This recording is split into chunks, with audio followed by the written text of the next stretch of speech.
Hello everyone. चलो शुरू करते हैं इस स्टोरी का एक नया एपिसोड। और तुम सब तुम्हारे कानों में ईयरफोन ज़रूर से लगा लेना, क्योंकि स्टोरी को अच्छी तरह समझने के लिए ईयरफोन ज़रूरी है। और चलो शुरू करते हैं एक नया सफ़र। अगर आपने हमारी कहानी पढ़ना शुरू की है तो 5 चैप्टर से पहले न छोड़े और हमारी मेहनत के लिए लाइक शेयर और सब्सक्राइब जरूर करें। रात 12 बजे उत्तराखंड के रुदारपुर के एक लोकल एरिया विलास नगर में आसपास सब शांति थी। रात के सितारे, लेकिन एक घर में तूफान आया हुआ था।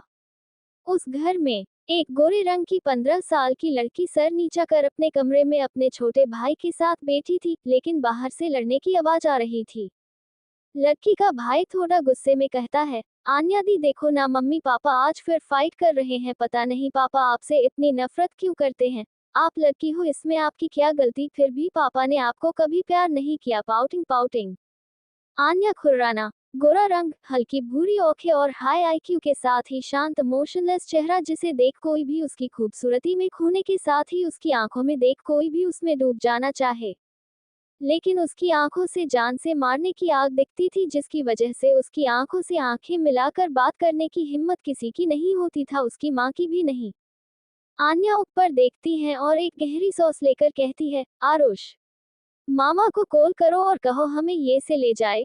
वो कुछ सोचकर फिर बोली, तुम सामान पैक करो, मुझे एक कॉल करनी है, मैं अभी आती हूँ। वह वहां से जाने लगती है, लेकिन तभी आरुष उसे रोककर कहता है, दी आप किसको फोन कर रही हो। आन्या कुछ देर रुकी और बोली, तुम्हें कल पता चल जाएगा, लेकिन तब तक तुम ये बात किसी को नहीं कहोगे। आरुष उसकी बात समझते हुए बोला, ओह दीदी आई अंडरस्टैंड, मैं किसी को नहीं बताऊंगा, प्रॉमिस। फिर आन्या वहां से थोड़ी दूर जाकर अपने फोन से किसी को फोन करती है। 2 से 3 रिंग में ही उसका फोन उठ गया। फोन के उठते ही दूसरी तरफ से आवाज आती है, आज हमारी प्रिंसेस ने हमें कैसे याद किया। आन्या उसे इग्नोर करते हुए बोली, विराज भाई क्या आप यहाँ आ सकते हो, आई नीड योर हेल्प। अब तक मजाक करता हुआ विराज सीरियस होते हुए बोला, क्या हुआ, कोई प्रॉब्लम है क्या। क्या तुम्हारे पापा ने कुछ किया। आन्या उसकी बात पर ध्यान न देते हुए, मैं एड्रेस मैसेज कर रही हूँ। विराज इससे आगे कुछ नहीं बोला और ठीक है कहकर फोन काट दिया। वही बाहर लिविंग रूम में एक मिडिल एजेड आदमी गुस्से से चिल्लाते हुए कहता है, तुम अपनी बेटी को लेकर मेरे घर से निकल जाओ या फिर अपनी बेटी को निकाल दो। मैंने आन्या के पैदा होते ही कहा था कि लड़कियों सिर्फ बोझ होती हैं और छोड़ दो इस बोझ को, लेकिन तुम नहीं मानी। थोड़ा रुक कर वह फिर कहते हैं, पर अब बस मैं ये बोझ और नहीं उठाऊंगा। Get out of my life and my house, get out. ये सुनकर पता को भी गुस्सा आ जाता है और वो रहती है, और राजीव मैं आज और अभी यहाँ से जाऊंगी, लेकिन अपनी बेटी के साथ साथ अपने बेटे को भी ले जाऊंगी, ताकि तुम्हारी बुरी संगत का ऊपर कोई असर ना हो। राजीव और रति दोनों आन्या के माँ बाप हैं। रति एक हाउसवाइफ है और अपने दोनों बच्चों से बहुत प्यार करती है, लेकिन राजीव उससे उलट एक बिजनेसमैन जिसे सिर्फ पैसे और अपने बेटे से प्यार करता है। राजीव के कुछ कहने से पहले ही आन्या के मामा और रति के भाई राम आ जाते हैं और कहते हैं, रति तुम ठीक कह रही हो, मैं देखता हूँ कि यह इंसान तुम्हें कैसे रोकता है। राम राजीव से कहीं ज्यादा ताकतवर था और उनकी एक कंस्ट्रक्शन कंपनी भी थी जो राजीव की कंपनी से बहुत बड़ी थी। इसलिए राजीव ने राम को कुछ नहीं कहा और उसे अपने सामने से अपने बेटे के साथ जाने दिया। घर के नीचे वहां से जाने के बाद वह कार में बैठ गए और रति ने राम से पूछा, भाई आप यहाँ कैसे, मैंने तो आपको नहीं बुलाया, तो आप यहाँ कैसे। राम हैरान होते हुए, क्या तुमने आरुष से मुझे फोन करने के लिए नहीं कहा। ये सुनते ही रति अपना सर हिलाते हुए कहती है, नहीं मैंने नहीं कहा। इसके बाद रति और राम दोनों आरुष को घूरने लगते हैं। आरुष इससे डर कर कुछ कहने ही वाला होता है कि पीछे से एक शांत आवाज आती है, उसे मैंने कहा था, अब उसे घूरना बंद कीजिए, वह डर रहे हैं। ये सुनते ही वह दोनों शांत हो जाते हैं, क्योंकि वह दोनों जानते थे कि आन्या का दिमाग कितना तेज है। इसके बाद वह दोनों कुछ नहीं बोले, लेकिन कुछ ही देर में आन्या ने कार रोकने को कहा। कार रुकते ही वह बिना कुछ बोले कार से उतर गई। वह से वे सीधा एटीएम में जाकर 10,000 रुपए निकाले और वापस आ गई। जब उसने ये पैसे रति को दिए तब रति उससे कई सवाल करना चाहती थी, लेकिन उसके कुछ पूछने से पहले ही आन्या बोली, ये पैसे कहाँ से आए यह आपको कल पता चल जाएगा। ये सुनते ही रति शांत हो जाती है। लेकिन पीछे बैठा आरुष आन्या की आखिरी बात सुनकर हैरान था, लेकिन वो कुछ नहीं बोला और बाकी सब भी शांत रहे। राम के घर। जैसे ही वह लोग घर पहुंचे, वहां एक औरत और दो बच्चे खड़े होते हैं। वही खठी औरत कहती है, रति क्या हुआ?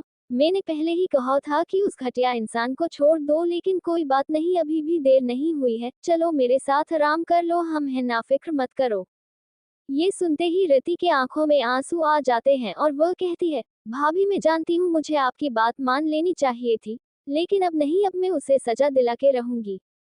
सीमा रति की भाभी थी और उनके दो बच्चे भी थे, एक 15 साल की बेटी नंदिनी और छोटा बेटा वंश, जो कि आन्या के बराबर ही था। आन्या के सभी भाई बहन उससे बहुत प्यार करते थे, क्योंकि उनकी हर प्रॉब्लम का सलूशन आन्या के पास होता था। वह आन्या के ऊपर बहुत डिपेंडेंट रहते थे और अपनी प्रॉब्लम के बारे में अपने माँ बाप से पहले आन्या से डिस्कस करते हैं। वो सब अंदर आते हैं और आन्या उन्हें कहती है, मैंने मिस्टर राजीव खुराना का इंतजाम कर दिया है, आप कुछ ना करें, और माँ आपको इससे कई दिक्कत तो नहीं अगर उन्हें कुछ सालों की जेल हो जाए। तब रति कहती है, उस इंसान ने मुझसे ज्यादा तुम्हें तकलीफ दी है, तुम उसे सजा दे सकती हो, लेकिन तुम ये सब कैसे करोगी? ये सुन आन्या ने कुछ देर सोचा और बोली, आपको कल सब पता चल जाएगा, आप फिक्र मत कीजिए और शांति से सोने जाइए। फिर सब शांति से सोने चले गए। अगला दिन। आन्या रोज की तरह ही सुबह 5 बजे उठ गई और तैयार हो गई। फिर कुछ ही देर में सीमा और रति भी उठ गई और फ्रेश होने चली गई। जब तक वो फ्रेश होकर आई तब तक बाकी सब भी उठ चुके थे। ये देख रति और सीमा दोनों नाश्ता बनाने चली गई। जब तक उन दोनों ने नाश्ता बनाया तब तक सब तैयार हो गए थे। तभी वह पर आन्या की मिस्सी का बेटा राहुल आ गया। वह आन्या से 5 साल बड़ा था। आन्या और देव बहुत कॉलेज थे, इतना कि देव उसका कोई बात नहीं चलता था। सबने साथ में नाश्ता किया, लेकिन जब वह नाश्ता करके उठ जाने लगे तभी आन्या ने सबको रोक लिया, कहा कि मैं 9th और 11th स्किप कर रही हूँ, मतलब कि इस साल मेरा 10th के एग्जाम है और अगले साल 11th के एग्जाम होंगे। ये सुन के किसी ने कुछ नहीं बोला, क्योंकि वह जानते थे कि आन्या पढ़ाई में बहुत तेज थी और हर साल टॉप करती थी। आन्या ने कुछ देर सोचा और फिर कहा, आज शाम कोई आ रहा है और वो कौन हो ये आपको शाम को ही पता लेगा कि वो कौन है। सभी लोग हैरान थे और बहुत कुछ पूछना चाहते थे, लेकिन वो कुछ नहीं बोले। उसी दिन दोपहर को सब साथ में बैठे बातें कर रहे थे। आज राम भी काम से छुट्टी लेकर घर में ही था। तभी एक बड़ी सी कार राम के घर के बाहर रुकी और उस कार को देखकर आन्या के सिवा सब हैरान थे। तभी उसमें से एक हैंडसम आदमी उस कार से उतरा। उसे देखकर सब हैरान थे, क्योंकि वह इंडिया के टॉप 10 बिजनेसमैन में से एक था, विराज सिंह। सिंह कॉर्पोरेशन का मालिक। वो आन्या से 10 साल बड़ा था, यानी 24 साल का है। वह पिछले 2 साल से सिंह कॉर्पोरेशन का सीईओ था। वह अंदर आया और सबसे आगे खड़ी आन्या को गले लगाते हुए बोला, प्रिंसेस कैसी है आप? आपने हमें यहाँ क्यों बुलाया? क्या आपके मिस्टर खुराना ने कुछ किया? तभी आन्या कहती है, शांत हो जाए विराज भाई, मैं आपको सब बताती हूँ। ये कहकर वह कुछ देर रुकी और फिर उसने उसे सब बता दिया। ये सब सुनते ही विराज गुस्से से लाल हो गया और बोला, उसकी हिम्मत कैसे हुई? मैं उसे छोड़ने वाला नहीं हूँ, अब तुम देखता जाओ मैं उसे कैसे बर्बाद करता हूँ। Just wait and watch. Aanya तुरंत उसे रोकते हुए बोली, नहीं भाई, आप ऐसा कुछ नहीं करेंगे, मेरे पास दूसरा प्लान है, शांत हो जाए और बाकी सबसे मिलिए, सब बहुत हैरान है। फिर आन्या विराज को लेकर बाकी सब के पास गई और कहा, ये विराज सिंह है, मेरे मुंहबोले भाई हैं और इनका मुंबई में अपना एक बिजनेस है। ये बात सुनकर सब हैरान थे, क्योंकि आन्या ये बात ऐसे कह रही थी जैसे ये कोई बड़ी बात नहीं है, लेकिन वह सब जानते थे कि सिंह कॉर्पोरेशन कितनी बड़ी है। तभी राहुल कहता है, कैसे हो आप विराज भाई, काफी समय बाद मिले। रति अचानक से कहती है, वो सब तो ठीक है, लेकिन तुम लोग एक दूसरे को कैसे जानते हो? ये सुनकर राहुल कहता है कि ये तो इसने मुझे भी नहीं बताया, इसने मुझे कहा था कि ये और विराज भाई कैसे मिले ये मुझे आप सभी के साथ सही वक्त पे बताएगी। ये सुनकर विराज राहुल को खा जाने वाली नजरों से देखा। ये नोटिस करते ही राहुल बिल्कुल चुप हो गया। लेकिन आन्या हमेशा की तरह बिल्कुल शांत थी, जैसे उसे कोई फर्क ही न पता हो। उल्टा वह शांति से जाकर चेयर पर बैठ गई और उसने एक नजर विराज को देखा और अपना फोन निकल कर उसमें कुछ करने लगी। उसका साफ मतलब था कि अब विराज को ही पूरी बात सबको बताना है। ये समझते ही विराज पहले तो परेशान हुआ और फिर बोला, आंटी असल में और आन्या करीब 1 साल पहले ही मिले थे और उसने मेरी जान भी बचाई थी। ये सुनकर वहां पर मौजूद सभी लोग हैरान थे। सबसे पहले राम होश में आते हैं और चिंता जताते हुए बोलते हैं, जान बचाई? कब और कैसे? ये हमें क्यों नहीं पता? विराज उनसे शांत होने को कहता है। असल में मैं नैनीताल से अपना एक प्रोजेक्ट खत्म करके लौट रहा था और वही आन्या अपना कोई काम खत्म करके घर जा रही थी। वह अपनी बात आगे बढ़ाने वाला था, तभी राहुल कहता है कि अगर आप दोनों अपने अपने रास्ते जा रहे थे तो आप दोनों मिले कैसे, क्योंकि आन्या ऐसी लड़की नहीं है जो बिना किसी कारण किसी से बात करे। तो आप दोनों मिले कैसे? राहुल की कही ये बात सुनकर सबने उसकी हाँ में हाँ मिलाई। तभी विराज ने अजीब सा मुंह बनाया। कोल्ड स्वेट उन्हें शांत करते हुए कहता है, आप सब शांत हो जाइए, मैं सब कुछ बताता हूँ। ये सुनकर सबने अपना सर हाँ में हिलाया और शांत बैठ गए। ये देखकर विराज ने अपनी बात आगे बढ़ाते हुए बोला, 1 साल पहले असल में मैं जब वापस जा रहा था तभी एक सुनसान सड़क पर एक आदमी मेरी कार के नीचे आ गया। जब मैंने उतर के देखा तो कई आदमियों ने मेरे और मेरे आदमियों के ऊपर बंदूक तान दी। किस्मत से तभी वहां से आन्या गुजर रही थी। तभी उनके लीडर ने आन्या के सर पर गन रख दी, लेकिन उसके बाद भी वह शांत ही रही। ये देखकर मैं भी हैरान था, लेकिन उसने जो उसके बाद करा वो देखकर मैं और भी हैरान रह गया था, क्योंकि उसने अगले ही पल उस आदमी के घुटनों पर पैर मारा। वह आदमी उसके लिए तैयार नहीं था, इसीलिए वह अपने घुटनों के बल गिर गया। ऐसा होते ही उसकी बंदूक उठा के उसी के सर पर तान दी। ऐसा होते ही आन्या ने वह खड़े विराज और उसके आदमियों से कहा, आपको अलग से इनविटेशन स्क्रॉल दूं कि जब तक ये कमीना मेरे हाथ में है तब तक इसके चमचे कुछ नहीं करेंगे।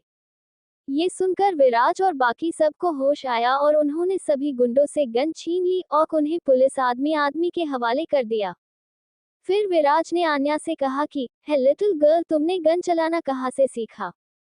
ये सुनकर आन्या ने हल्के से मुस्कुराते हुए कहा, ना तो मैंने सीखा है और ना ही चलाई।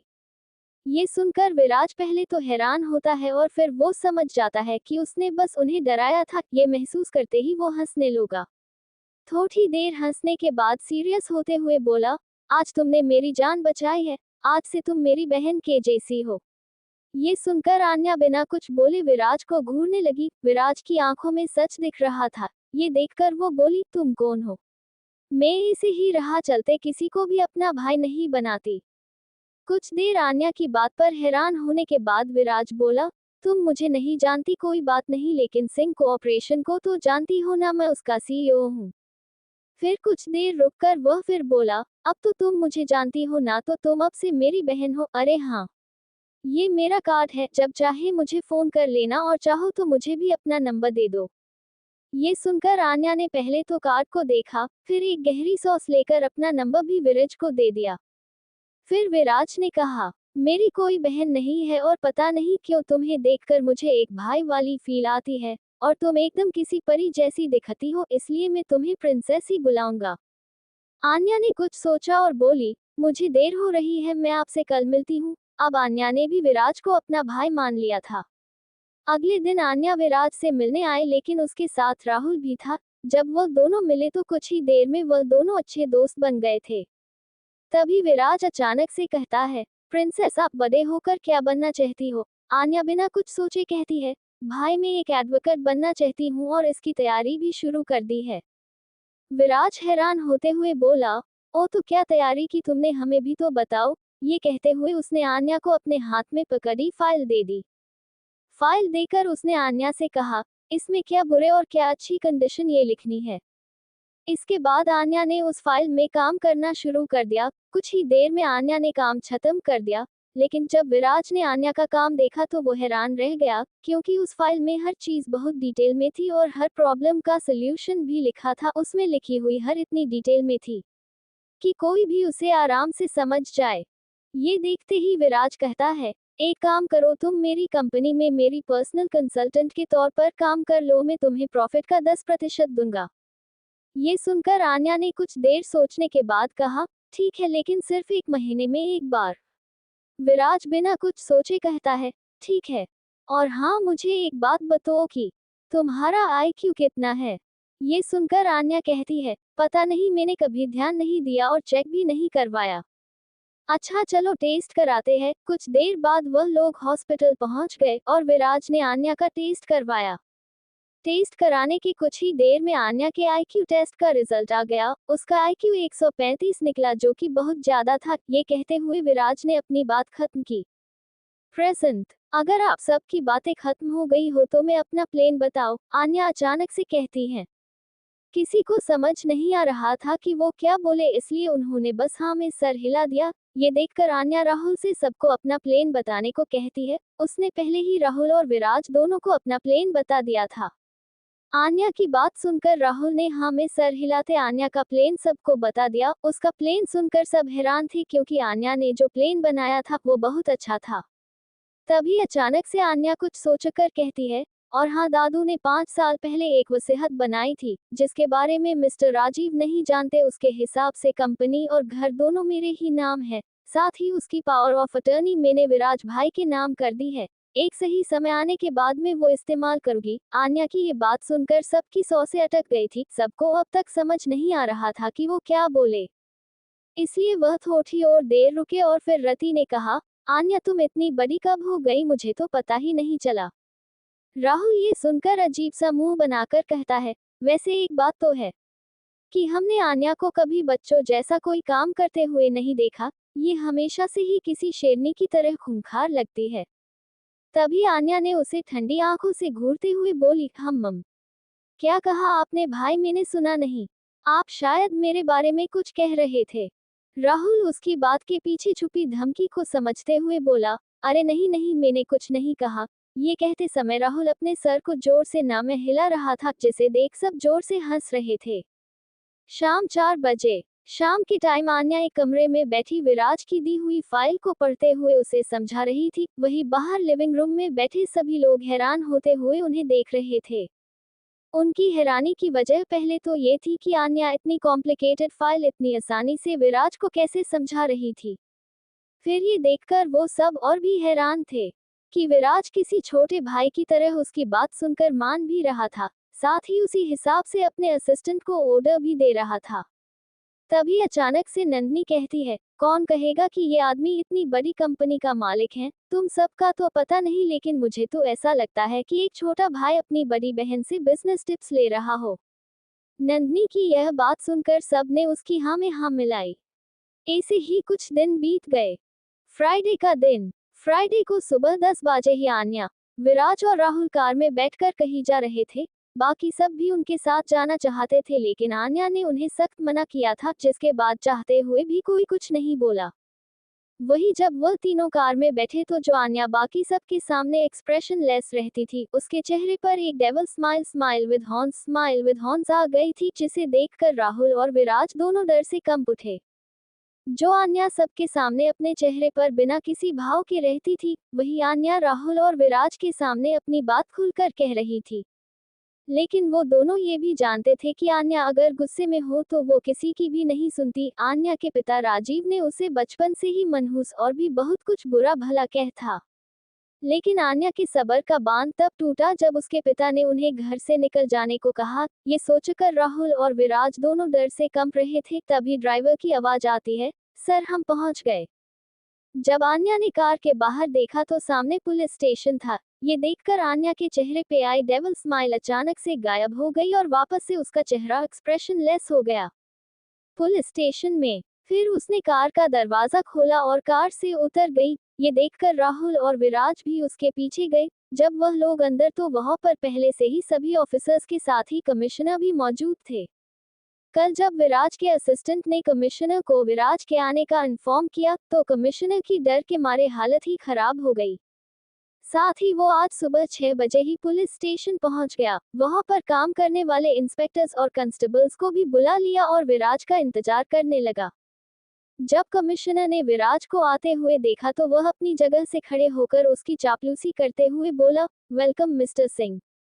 आपको यह आने की क्या जरूरत थी, आप तो बस हमें ऑर्डर देते। और वह इससे आगे कुछ बोलता कि उसकी नजर विराज की गुस्से से दहकती लाल आंखों पर गई तो वह डर से कंप उठा। असल में कमिश्नर ने विराज का रास्ता रोका हुआ था, लेकिन आन्या और राहुल आगे निकल चुके थे। जैसे ही कमिश्नर ने विराज की दहकती आंखें देखी तो वह डर से साइड हट गया। उसके हटते ही वह तेजी से आगे गया। आगे जाकर आन्या और राहुल के बीच में बैठ गया। उसके बैठते ही कमिश्नर की नजर विराज के साथ बैठे दोनों लोगों पर पड़ी। उन्हें देखकर वह शांति से जाकर अपनी जगह पर बैठ गया, लेकिन वह आन्या की आंखों में आंखें डालकर नहीं देख पा रहा था। तभी आन्या ने विराज और राहुल की तरफ देखते हुए कहा, भाई आप दोनों इन्हें इनका काम समझा दीजिए। ये सुनते ही विराज ने एक गहरी सांस लेकर कमिश्नर से बोला, हम एक कंप्लेंट मिस्टर राजीव खुराना के अगेंस्ट फाइल करनी है। ये कहते हुए विराज ने उन्हें पूरी बात बताई और फिर कहा, इससे हम उनके अगेंस्ट मेंटल टॉर्चर और गैम्बलिंग का केस फाइल करना चाहते हैं। असल में राजीव अपने खाली समय में जुआ खेलता था, वो भी लाखों का, और आन्या ने विराज से कहकर इसके पक्के सबूत भी मंगवा लिए थे। इसकी मदद से राजीव को करीब 10 साल की सजा हो सकती है। कुछ याद करते हुए विराज फिर बोला, और हाँ, आज शाम 7 बजे तक आप राजीव को अरेस्ट करेंगे। आज फ्राइडे है, इसलिए आज 5 बजे कोर्ट बंद हो जाएगी। ये बोलकर वह थोड़ी देर रुका और फिर बोला, आने वाले 2 दिन यानी सैटरडे एंड संडे को कोर्ट की छुट्टी होगी, तो उसे मंडे तक बेल नहीं मिलेगी। असल में ये पूरा प्लान आन्या का ही था। उसे अच्छे से पता था कि किस गुण पर कितने साल की सजा होगी। विराज की बात सुनकर कमिश्नर ने विराज की बात फौरन ही मान ली। कमिश्नर से बात करने के बाद विराज ने आन्या की तरफ देखा और आन्या को शांति से बैठा देख वह समझ गया कि उसने जो भी कहा वो ठीक है। कमिश्नर से थोड़ी और देर बात करने के बाद आन्या, विराज और राहुल वहां से चले गए और बाहर आकर कार में बैठ गए।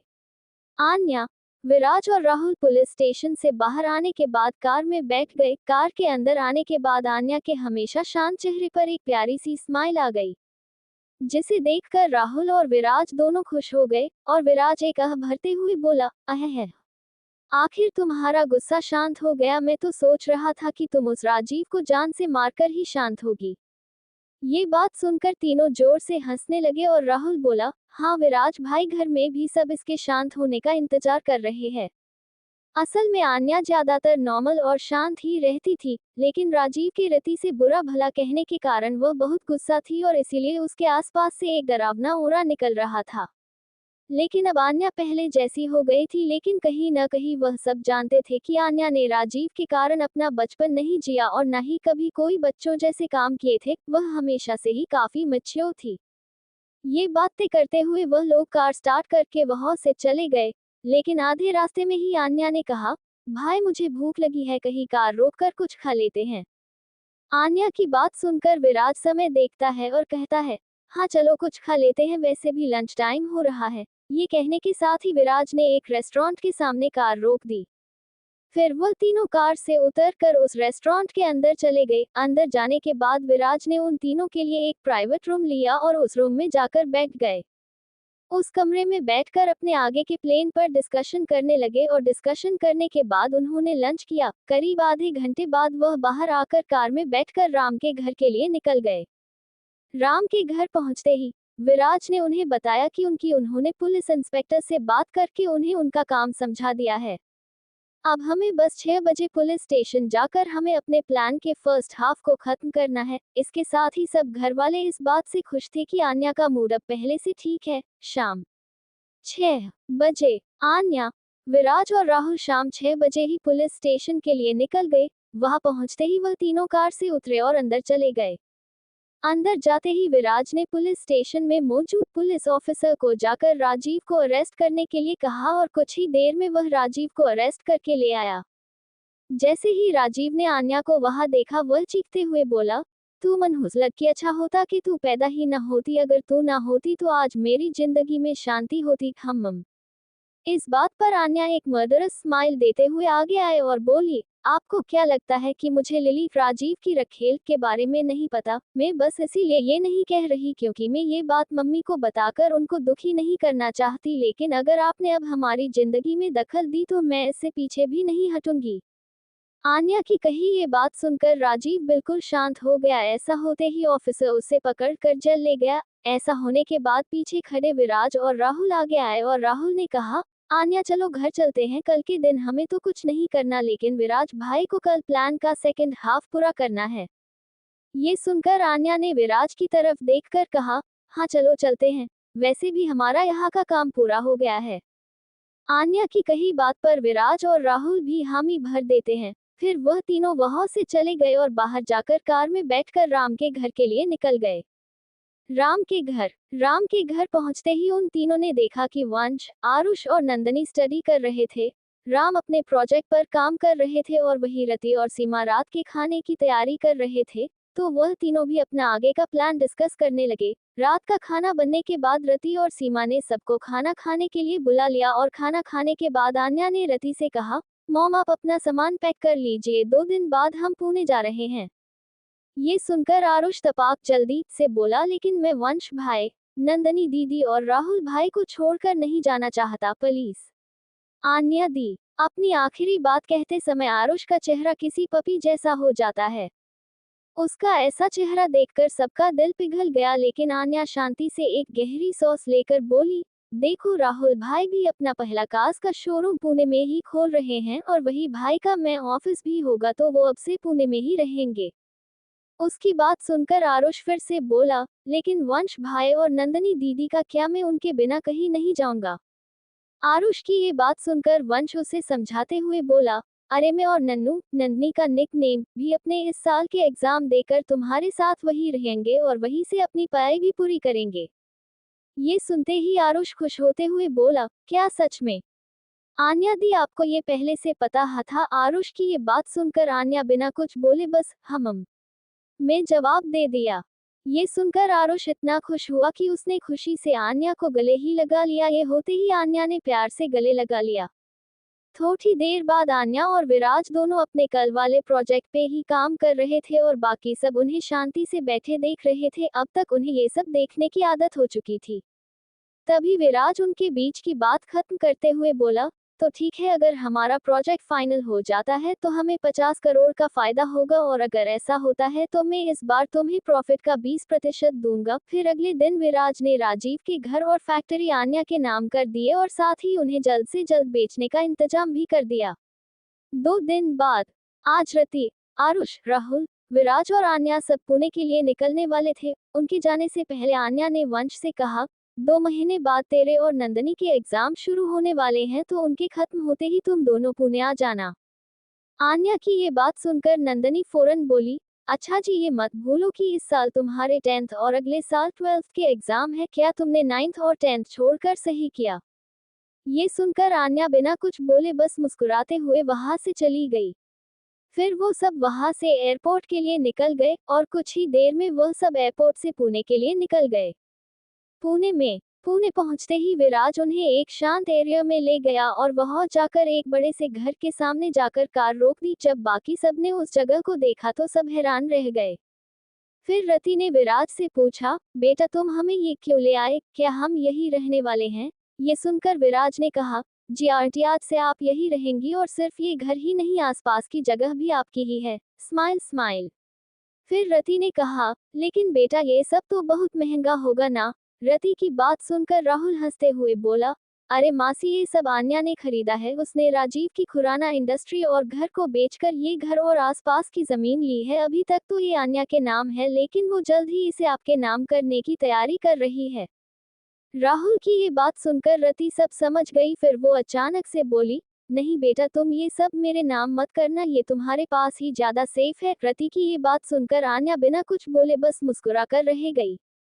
असल में आन्या ने आगे की सारी तैयारी कर रखी थी, इसलिए उसने आसपास की अच्छी खासी जगह खरीद ली थी और उनके घर के कुछ ही दूरी पर जो 2 घर थे वो भी आन्या ने खरीद लिए थे और वहां पर फिलहाल उसके अरेंज किए हुए बॉडीगार्ड्स रह रहे थे। कुछ ही देर में आन्या और बाकी सब घर के अंदर चले जाते हैं।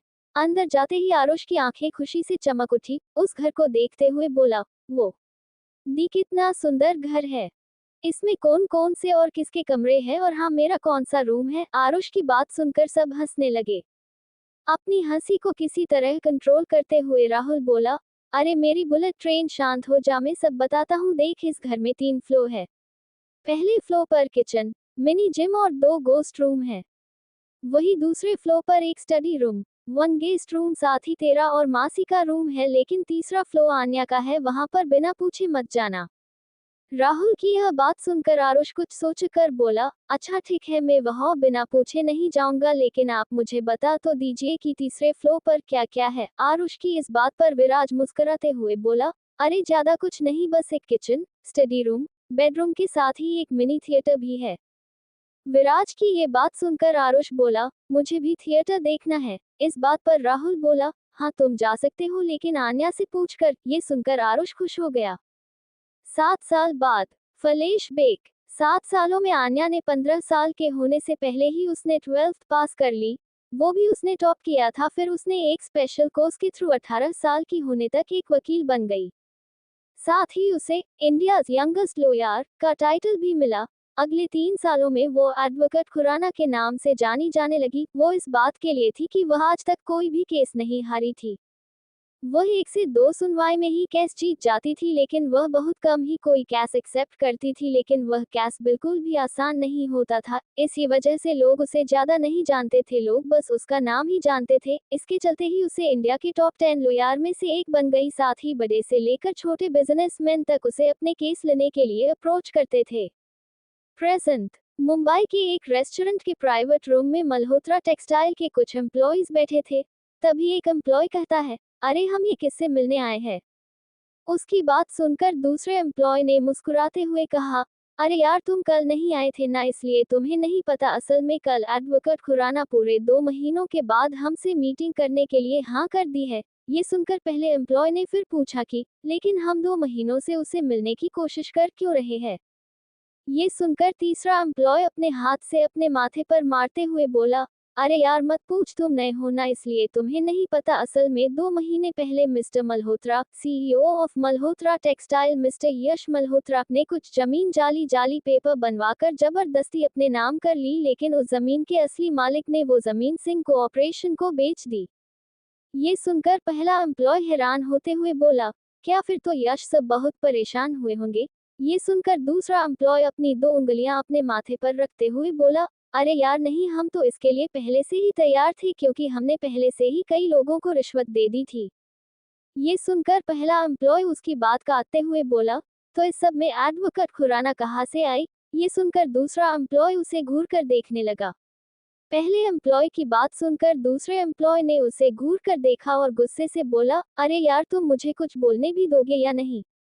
ये सुनकर पहला एम्प्लॉय अपने सर को जोर से हिलाते हुए बोला, नहीं नहीं तुम बोलो, मैं चुप हूँ।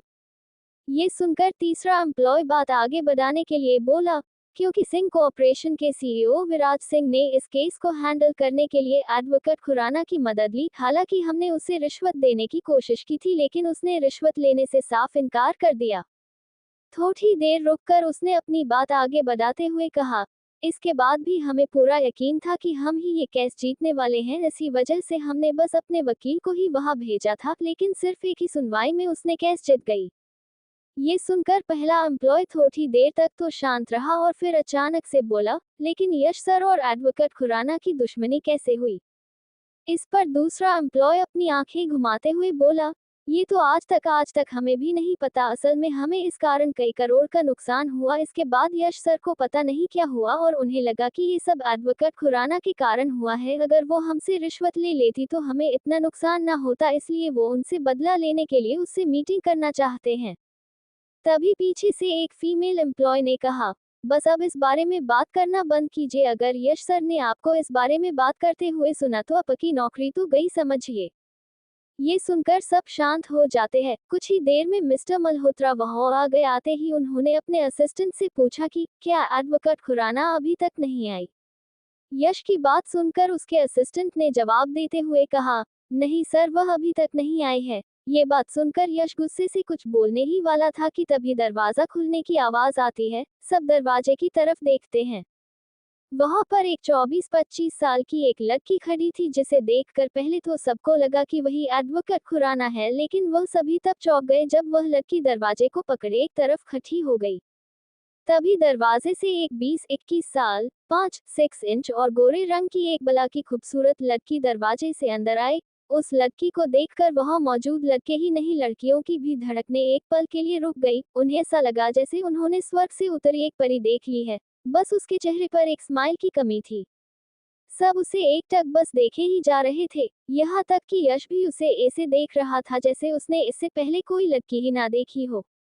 उसे बेशक ये पता था कि एडवोकेट खुराना एक लड़की है, लेकिन उसे उम्मीद नहीं थी कि वह इतनी छोटी लड़की होगी। साथ ही इस उम्र में लोग वकालत की पढ़ाई ही कर रहे होते हैं। इसके सिवा उसे लगा था कि वो करीब 30-31 साल की होगी।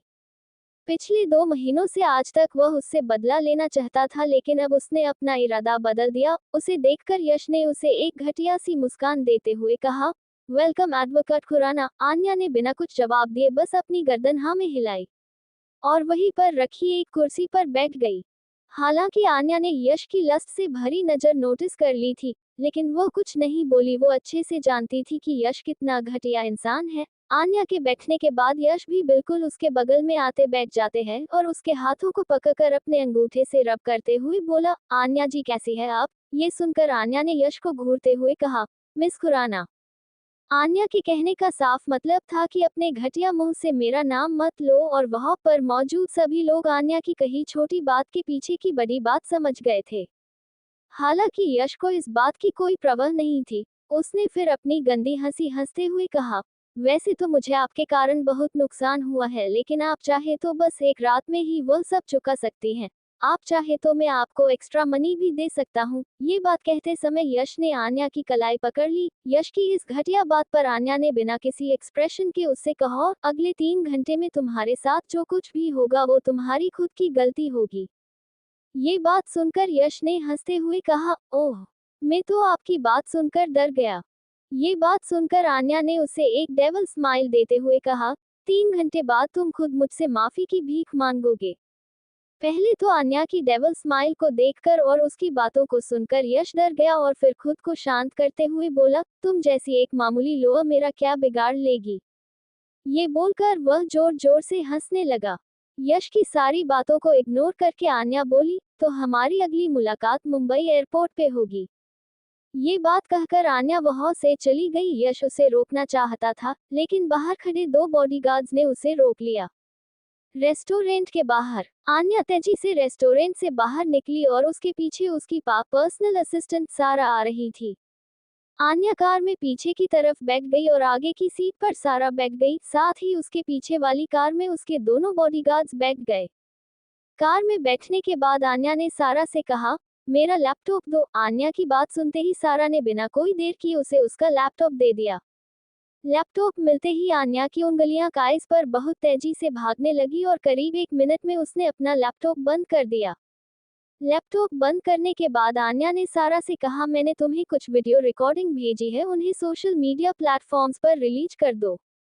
असल में आन्या को हैकिंग की दुनिया का भगवान माना जाता था। हालांकि उसके अकाउंट नेम मिस्टर ए, फिर भी उसे गॉड ही माना जाता है, क्योंकि भगवान और मिस्टर ए दोनों को हराना और चेहरा देखना नामुमकिन है। हम बस उनको महसूस कर सकते हैं। कुछ ही देर में वह लोग मुंबई से थोड़ा आगे पहाड़ के ऊपर के जंगल में जाकर एक घर के आगे ही रुकी। आन्या कार से उतरकर घर के अंदर जाने लगी और उसके पीछे सारा भी आ रही थी। वह आन्या का घर था। उस घर के 5 किलोमीटर में एक सिक्योरिटी सिस्टम था जिसे खुद ने डिजाइन किया था। वह सिस्टम की मदद से सिर्फ आन्या की कार ही उसे पार करके अंदर जा सकती है। अगर कोई और कार अंदर जाने की कोशिश की तो वह बंद हो जाएगी और अलार्म बज जाएगा। अगर इंसान भी उसे पार करेगा तो भी वह अलार्म बज जाएगा। ऐसा होते ही घर के 3 किलोमीटर में एक लेसर शील्ड बन जाएगी, जिसे छूते ही एक जोरदार करंट का झटका लगेगा। आन्या सीधा घर के अंदर गई। अंदर जाते ही उसे 2 बच्चों की खुशी से भरी आवाज आई, दीदी जी आप आ गई, we missed you so much. ये सुनकर आन्या के चेहरे पे एक प्यारी सी मुस्कान आ गई और उसने जवाब देते हुए कहा, I missed you too baby. Aanya की कही बात सुनकर दोनों बच्चे खुश हो गए। करीब 2 साल पहले आन्या ने 2 बच्चों को गोद लिया था। एक प्यारी सी डॉल जैसी 4 साल की बच्ची थी। वह अनजान लोगों को डायरेक्टली इग्नोर कर देती है।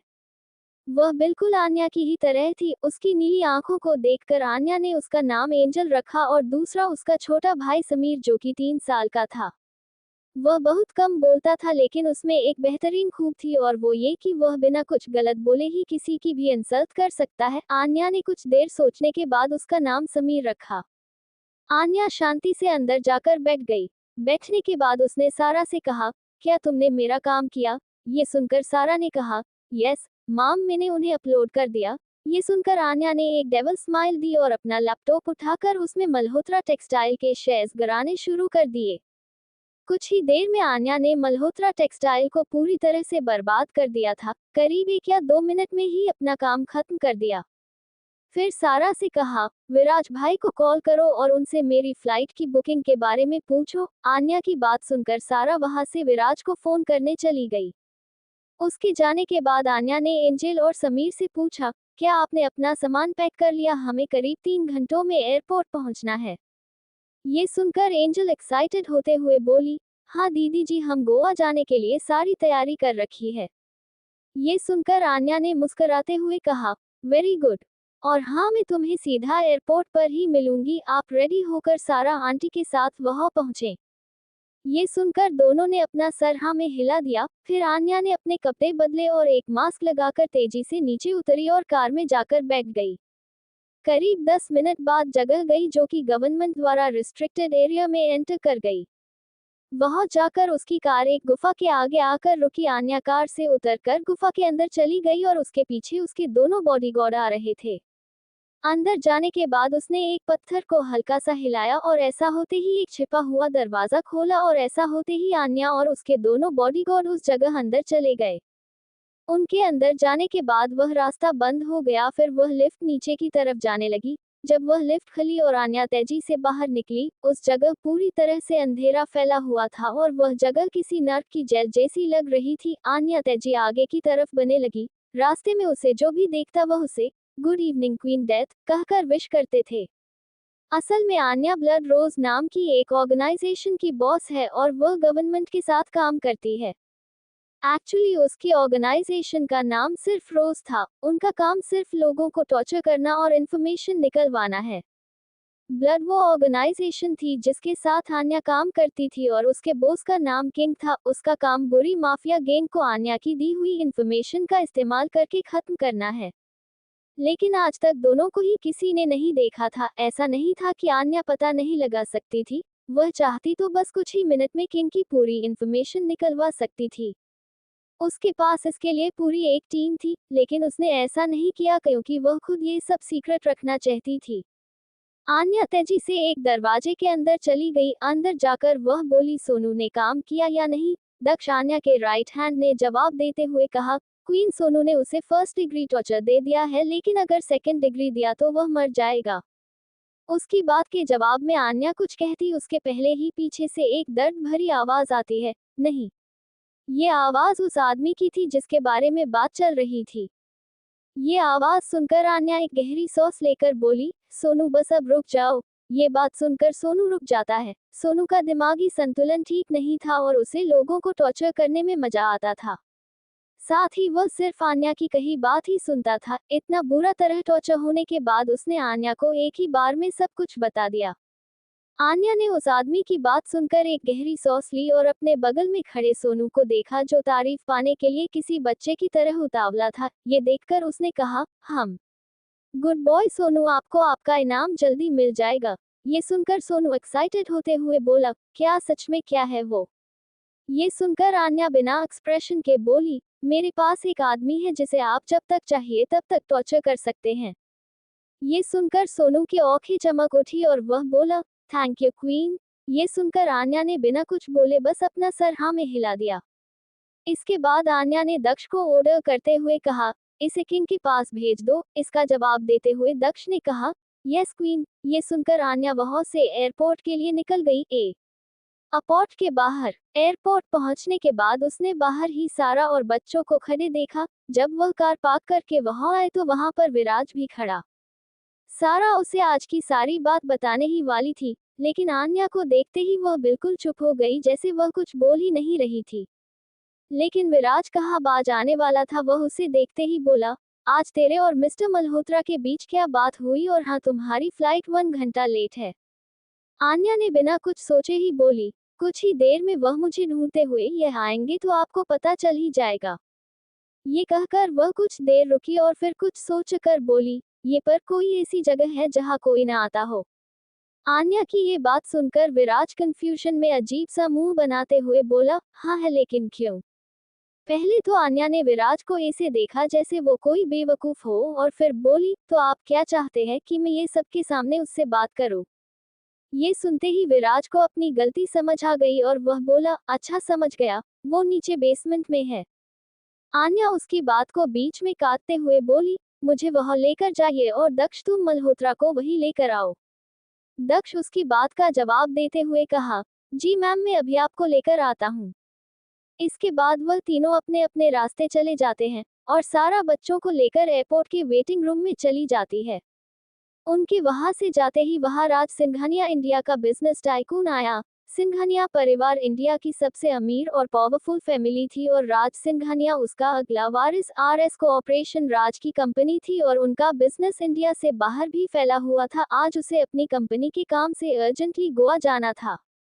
असल में उसकी खरीदी हुई जमीन पर किसी ने जबरदस्ती कब्जा कर लिया था।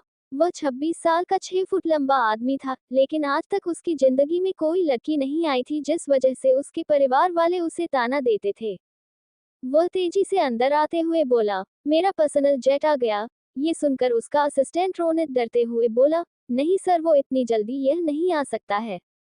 राज गुस्से से बोला, तो सबसे पहली फ्लाइट मेरे लिए बुक करो। सर हमने चेक किया था, 1 घंटे बाद 1 फ्लाइट है लेकिन उसका बिजनेस क्लास फुल है और फर्स्ट क्लास किसी आन्या खुराना ने पूरा बुक कर लिया है। ये सुनकर राज ने कोल्ड वॉइस में कहा, उससे बात करो जितने पैसे लगे लगा दो लेकिन मुझे आज के आज ही गोवा जाना है। रोनित ने कहा, सर हमने उन्हें कॉल करने की कोशिश की थी लेकिन उन्होंने एयरपोर्ट पर अपनी पी.ए का नंबर दिया था और उनकी पी.ए को उनकी कोई भी इंफॉर्मेशन लीक करने की इजाजत नहीं है। अपने असिस्टेंट की बात सुनकर राज ने उसे ऐसे घूरा जैसे वो घूर कर ही उसकी जान ले लेगा और फिर बोला, वो अभी कहाँ है पता करो। अपने बॉस को देखकर रोनित डर से कंपने लगा और यस ये कहकर वो वहां से भाग गया। कुछ ही देर में वो वापस आया और बोला, सर वह विराज सिंह के साथ नीचे बेसमेंट की तरफ गई है। ये सुनकर राज बिना कुछ जवाब दिए बेसमेंट की तरफ चले जाता है।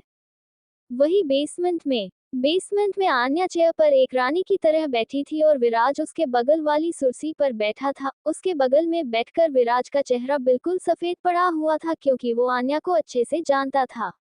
लेकिन वह जब गुस्से में होती है तो वह किसी जल्लाद से कम नहीं होती थी। विराज उससे आमतौर पर हंसी मजाक करता था, लेकिन जब वह गुस्से में होती थी तब उसकी हिम्मत उससे बात करने की भी नहीं होती थी।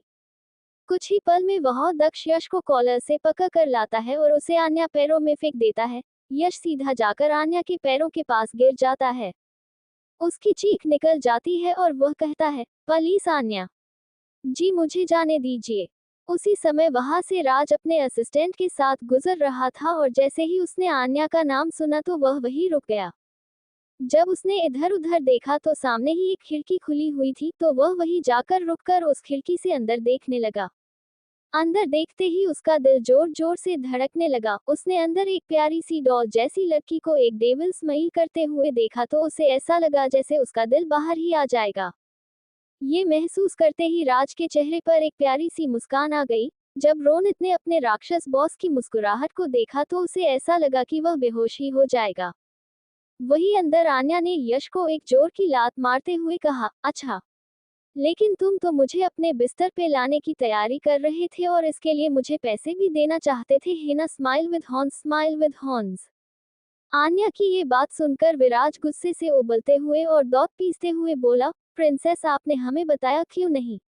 अगर आप हमें पहले बताती तो हमने इस घटिया इंसान को कब का गायब करवा दिया होता। विराज की इस बात को सुनकर बाहर खड़े राज को लगा कि विराज आन्या से प्यार करता है। वह मन ही मन सोचने लगा कि वह किसी भी कीमत पर आन्या को पाकर ही रहेगा।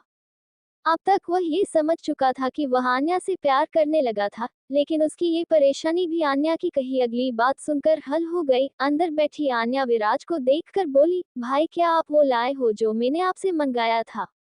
विराज उसका जवाब देते हुए बोला, हाँ मैं कैसे भूल सकता हूँ ये। विराज की बात सुनकर आन्या के चेहरे पे एक मर्डरस स्माइल आ गई जिसे देखकर कोई भी डर जाए। आन्या का ये रूप वैसे तो विराज के लिए नया नहीं था, लेकिन वह उसके इस रूप से बहुत डरता था। वैसे ही डरते डरते उसके हाथों में एक गन थमा दी। जब आन्या ने वो गंजी 43 थी उसे देखकर आन्या का गुस्सा और बढ़ गया। उसने विराज को ऐसे देखा जैसे वो अब इसी गन से विराज की ही जान ले लेना चाहती हो। आन्या को इस तरह देखकर विराज के तो पसीने ही छूट गए। वो फौरन बोल पड़ा, जो तुमने मंगवाया है वो अभी नहीं आया है, लेकिन वो 2 दिन में आ जाएगा, लेकिन तब तक के लिए मैं ये ले आया। कुछ देर रुककर विराज फिर कहता है, और मुझे इसे मत देखो, मैं तुमसे नहीं डरता। ये बात कहते समय विराज डर के कारण हकला रहा था। आन्या उसे सीधा इग्नोर कर देती है, जैसे उसे कोई फर्क ही न पड़ता हो। इसके बाद आन्या ने एक नजर विराज को देखा और यश की तरफ गन करके बिना डरे ट्रिगर दबा दिया। गोली सीधे जाकर उसके हाथों के बिल्कुल बीच में लगी और यश दर्द से चिल्लाने लगा, लेकिन आन्या इस बात से कोई फर्क नहीं पड़ रहा था।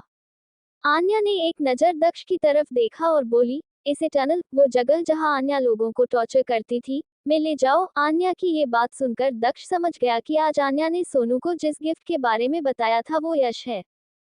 ये समझते ही दक्ष के चेहरे पर एक मुस्कान आ गई और वो यश के हाथ पैर बांधकर वहां से लेकर चला गया। आन्या को इस तरह देखकर राज और उसका असिस्टेंट रोनित दोनों हैरान थे। साथ ही रोनित का चेहरा कुछ ऐसा रहा था जैसे उसने कोई भूत देख लिया हो। वही राज तो आन्या को देखने में ही खोया हुआ था, उसे तो लग रहा था कि उसके सामने कोई परी खड़ी हो।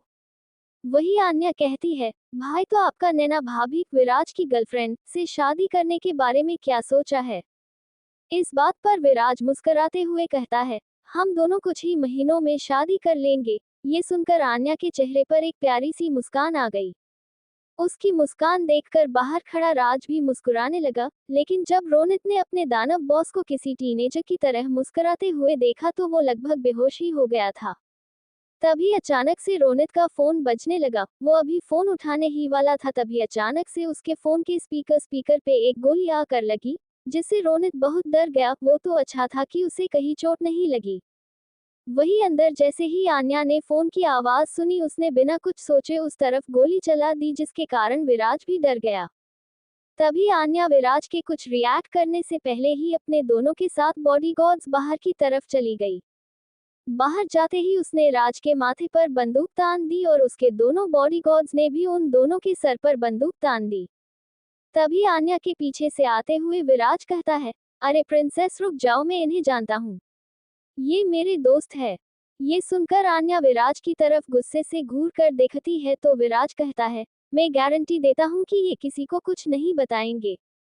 ये सुनकर आन्या बिना कुछ बोले बस अंदर कमरे में चली जाती है। उसके जाने के बाद विराज एक चैन की सांस लेकर राज से कहता है, और बताओ राज, यहाँ कैसे आना हुआ? असल में राज और विराज दोनों बहुत अच्छे दोस्त थे और जरूरत पड़ने पर एक दूसरे की मदद भी करते थे, लेकिन राज आन्या के बारे में नहीं जानता था। राज ने विराज की बात का जवाब देते हुए कहा, हाँ यार मैं तो ठीक हूँ, लेकिन ये कौन है जो विराज से इनके डरा सकती है? राज की बात सुनकर विराज जोर जोर से हंसने लगा।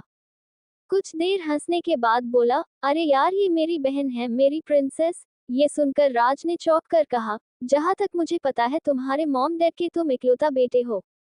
इस पर विराज ने उसे समझाते हुए कहा, ये मेरी मुंह बोली बहन है, लेकिन मेरे लिए मेरी सगी बहन से भी बढ़कर है। थोड़ी देर रुककर वह फिर बोला, तुम्हें पता है कि करीब 8 साल पहले उसने मेरी जान बचाई है। अब अंदर चले या फिर तुम्हें कहीं और जाना है? इस बात पर राज को याद आता है कि उसे आज के आज गोवा जाना है। अगर वो आज के आज गोवा नहीं तो उसे करोड़ों का नुकसान हो जाएगा। ये सोचते हुए वो बोला, अरे नहीं नहीं, मैं यहाँ मिस आन्या से ही मिलने आया था। ये सुनकर विराज पहले तो कंफ्यूज हो गया और फिर खुद को शांत करके बोला, अच्छा ये तो अच्छी बात है, तो फिर चलो अंदर चल के बात करते हैं। इस पर राज ने अपना सर हाँ में हिला दिया और वह दोनों अंदर चले जाते हैं। अंदर जाने के बाद वो दोनों देखते हैं कि आन्या कुर्सी पर किसी रानी की तरह बैठी थी, एक फाइल पढ़ रही थी। अंदर आते ही विराज कहता है, प्रिंसेस इन्हें तुमसे कुछ बात करनी है। इस बात पर आन्या ने एक सरसरी नजर से वहां खड़े तीनों लोगों को देखा, फिर आन्या ने विराज को घूर कर देखा जैसे कि वो कह रही हो, क्या आपका दिमाग खराब हो गया है? इतना सोचने के बाद वो बोली, मैं बिना अपॉइंटमेंट के किसी से नहीं मिलती। इस बात पर विराज ने अपना मुंह बनाते हुए बोला, अरे एक बार उसकी बात तो सुन लो, वैसे भी तुम्हारी फ्लाइट में अभी आधा घंटा है। विराज की इस बात को आन्या ने सीधा ही इग्नोर कर दिया। विराज की हिम्मत नहीं थी कि वह आन्या से और कुछ कहे, वो आन्या के गुस्से से वाकिफ था। लेकिन वही खड़ा रोनित हैरान था, क्योंकि आज तक किसी ने भी राज को अपॉइंटमेंट लेने के लिए नहीं कहा था। खास करके लड़कियां उसे एक नजर देखने के लिए बेताब रहती थी। राज के लुक्स और पैसे को देखकर उसे सेड्यूस करने के लिए कुछ भी करती थी।